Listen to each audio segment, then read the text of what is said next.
The storm was relentless, snow whipping like knives, and that's when I saw her, Karen Thornton, the HOA president, creeping across my property, flashlight slicing through the blizzard. She had no idea the door she was about to break into had a lock she'd never crack, and tonight, her obsession would be her undoing. My name is Clayton Booth, 43 years old, and what some might call a professional observer. 20 years studying heritage plants taught me patience and careful documentation. I inherited this property from my grandfather, 5 acres of pine forest outside town. The root cellar sat 50 meters behind the house, a Cold War-era bunker with a steel door. 6 months ago, I installed a modern electronic lock, logging every attempt to access it. The HOA, led by Karen Thornton, had tried for months to control my land, citing violations and pushing online campaigns. But my property predated their authority. Tonight, I was calm in my office, watching the storm and reviewing security feeds. My cameras captured every angle, every motion. I sipped my coffee, waiting. Every detail I documented over 8 months prepared me for this very moment, a trespasser entering my property in the worst blizzard in 15 years. Then I saw it, a flicker of light through the snow. At 6:15 p.m., a beam swept the ground, moving carefully across my yard. Motion sensors highlighted it in red. Someone was coming for the cellar. I didn't rush. I watched. Every observer knows the value of waiting, letting the subject reveal intent. The figure moved low, checking the house every few seconds. Not lost, deliberate, familiar with the property. She reached the outer door, knelt, and began tampering with the old mechanical lock. My heart rate remained steady. My hands didn't shake. I understood immediately what was happening. This wasn't random. This was a deliberate trespass, a continuation of 8 months of harassment and obsession. Whoever this was thought they could take control by force. They had no idea the trap they were walking into. Outside, the blizzard raged, masking footsteps and muffling sounds. Inside, I leaned forward, knowing every movement was recorded and timestamped. Karen Thornton had spent 7 years mastering control over our HOA, enforcing rules and bending neighbors to her will.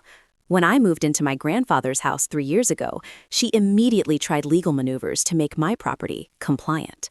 I responded with patience, citing historical property laws, surveys, and grandfather clauses. Her letters escalated: fines, threats, lawyers. Then she went digital, creating a neighborhood watch group online, posting pictures of my home, labeling it neglected to stir public outrage. Some neighbors blindly followed her, others questioned her motives. I documented every post, screenshot, and interaction. I knew reacting impulsively would play into her hands.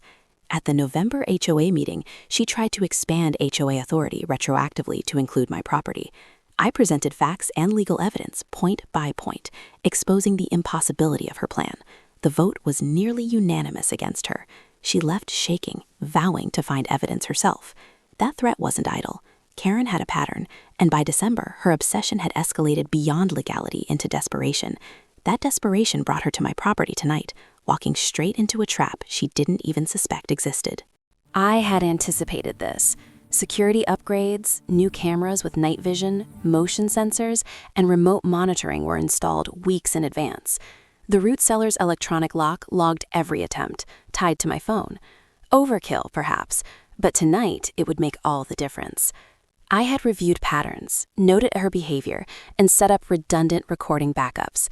Each detail of her approach, each potential manipulation, was already accounted for. I sipped my coffee, watching her through the monitor. Storm winds rattled the house, snow piling against windows. Yet inside, I remained calm. The cameras captured every angle: flashlight beams, crouched movements, careful steps. She thought the storm provided cover. It didn't. The scene was perfect for her mistake: isolated, chaotic, and her confidence high. Little did she know, the combination of locks, cameras, and patience had turned her bold plan into a trap. I didn't act yet. I waited, letting her fully commit, knowing that premature interference would ruin the evidence I needed. At 6:23 p.m., the outer door creaked open. She slipped inside, backpack in hand, oblivious to the self-locking bolt that engaged behind her. The narrow corridor of the cellar swallowed her movements. Flashlight in hand, she examined the inner electronic door, testing combinations and codes. My phone pinged with each failed attempt. 1234, 0000, 1987, the year she founded the HOA. Even in desperation, her obsession lingered. The lock's security protocol activated, a 10-minute lockout. Frustration radiated through her body language, visible even in night vision. Hunched shoulders, tilting head, probing hands.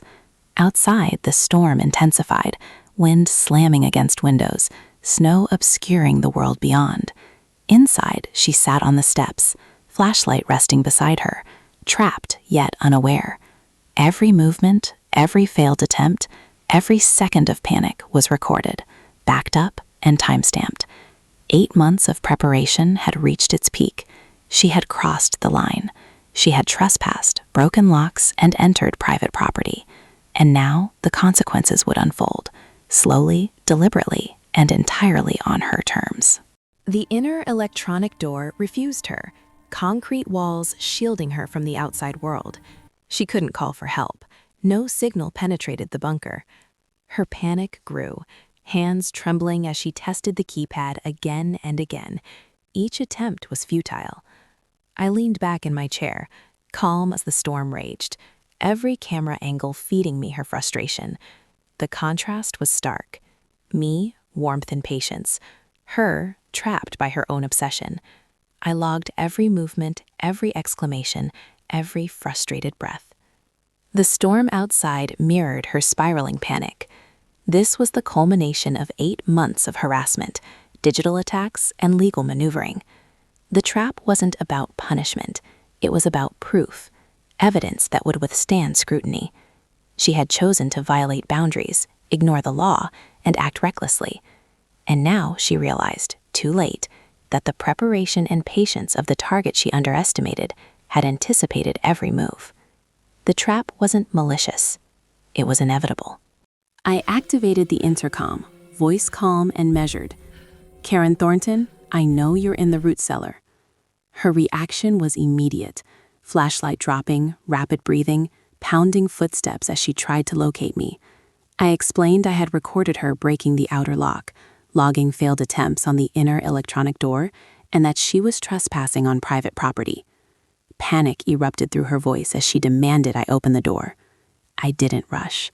I let her words echo in the concrete bunker. Each plea, each demand, reinforced the weight of her actions. She realized fully, her obsession, her attempts at control, her arrogance, none of it mattered here. The law, preparation, and procedure did. The intercom amplified my calm authority. The storm amplified her isolation. She had only herself to blame. The lesson wasn't anger. It was evidence, patience, and boundaries enforced without compromise. I reached for my phone, dialing the county sheriff's non-emergency number. Officers would respond, even in a blizzard, document the scene, and review the footage I had meticulously gathered. Karen remained trapped, frustration and panic mingling with cold exhaustion. I provided timestamps, detailed security logs, and full video evidence, every illegal act captured. Her attempts to manipulate, her trespass, her deliberate breaking of property, all undeniable. Law enforcement confirmed the severity: criminal trespass, attempted burglary, destruction of property. Karen's position and authority meant nothing now. Justice wasn't instantaneous revenge. It was systematic, undeniable, and final. The storm outside mirrored the chaos she had created for herself, while inside, calm prevailed. Every action she had taken against me, every attempt to control my property, culminated in a moment she couldn't escape. I remained patient, methodical, and in control. Evidence and procedure had done what confrontation never could: turn her aggression into her own trap. When someone disregards boundaries, assumes authority over others, and prioritizes control over law, patience becomes power. I didn't act in anger or vengeance. I acted with preparation, observation, and calm determination. Karen Thornton's actions taught one lesson: Obsession and entitlement meet consequences when met with diligence and restraint. Property rights, careful documentation, and patience aren't just legal tools, they're survival. Tonight, the storm revealed character. She learned that control isn't given, it's earned by respecting others' boundaries. And I learned that the best defense isn't aggression. It's knowing when to watch, wait, and let the evidence speak louder than any threat or blizzard.